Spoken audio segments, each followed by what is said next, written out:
Jehovah banking loans கல்பாக்கத்தில் ஒரு appointment முடிந்து ஆண்டவராகிய இயேசு கிறிஸ்துவுடைய 744வது தேவ செய்திகள். சங்கீத புஸ்தகம் 100வது வசனம். உன் கைகளின் பிரயாசத்தை நீ சாப்பிடுவாய், உனக்கு பாக்கியமும் நன்மையும் உண்டாயிருக்கும். வாழ்க்கையில எவ்வளவு நம்ம எல்லாம் கைகளின் பிரயாசங்கள் ஓடி உழைச்சி எதையோ நம்ம ஆசைப்படுறோம். வாழ்க்கையில் எல்லாவற்றுமே நமக்கு வாய்க்கப்படுகிறதா? கிடைக்கிறதா? கிடையாது, நடக்கல. எவ்வளவு தோல்வி, எவ்வளவு ஏமாற்றம். இப்ப நம்ம பிரயாசப்பட்டது எல்லாம் வீணாய் போயிடுது. அதுதான் சாலமோன் ஞானி கூட சொல்றாரு, இந்த பூமியில நான் எதெல்லாம் ஆசைப்பட்டனோ எல்லாத்தையும் அனுபவிச்சேன், ஆனால் கடைசியில பார்த்தா எல்லாம் மாயையாக இருக்கிறதே. அதனால இந்த உலகத்திலே சூரியனுக்கு கீழே நீ நேசிக்கக்கூடிய மனைவியோட இந்த உலகத்திலே நிலையில்லாத இந்த ஜீவ வாழ்க்கையை நீ அனுபவி. இது மட்டும்தான் இந்த பிரயாசத்தின் பலன்னு சொல்றாரு. வாழ்க்கையில் நாமும் நிறைய ஆசைப்பட்டாலும் கிடைக்காமல் போகிறது. எப்படிதான் பெற்றுக்கொள்ள வேண்டும்? பேதுரு என்ற ஒரு ஊழியக்காரர், அதாவது முதல் சீசன் அவர் தான் மீன் பிடிக்கிற தொழில் செய்தார். முதல்ல அவர் தான் இயேசு கிறிஸ்து இது போன்ற கடற்கரையில தேர்வு செய்தார். அப்ப பேதுரு நைட்டு ஃபுல்லா வலையை போட்டு ஒரு மீனும் கிடைக்காம வலையை வந்து அலசிக்கிட்டு அப்படியே நின்னுங்கிறாரு. அந்த நேரத்தில் இயேசு கிறிஸ்து வந்து பேதுருவை பார்த்து, நீ வலைகளை மீண்டுமாக கடலிலே வீசு, உனக்கு மீன்கள் அகப்படும் சொல்றாரு.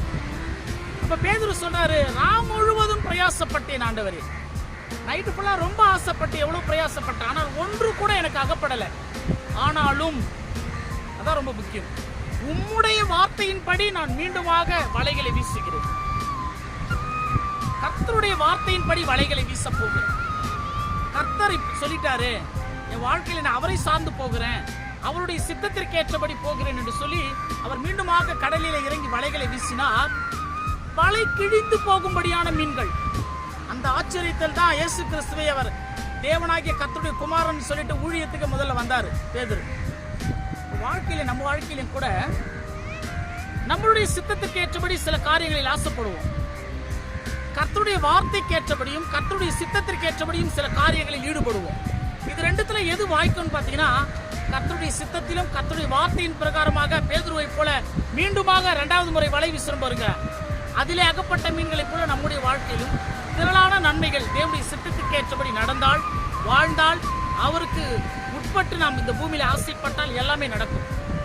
ஆகவே கர்த்தருடைய பிள்ளைகள், நோவாவுக்கு ஒரு பேரு வச்சாங்கல்ல, நோவா என்ற ஒரு பேர்.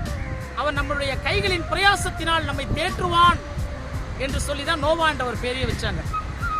ஆகவே கர்த்தருடைய பிள்ளைகளாக இந்த பூமியிலே கர்த்தருடைய சித்தத்திற்கு ஏற்றபடி ஆசைப்படுங்கள், கர்த்தருக்கு ஏற்றபடி பிரயாசப்படுங்கள். பேதுருடைய வலை கிழிந்து போகும்படியான திரளான நன்மைகளையும் அதிசயங்களையும் அற்புதங்களையும் தேவன் நம்முடைய வாழ்க்கையில் செய்வார். அடுத்த தேவ செய்திகளோடு நான் உங்கள் கிறிஸ்துவுக்குள் சகரியா.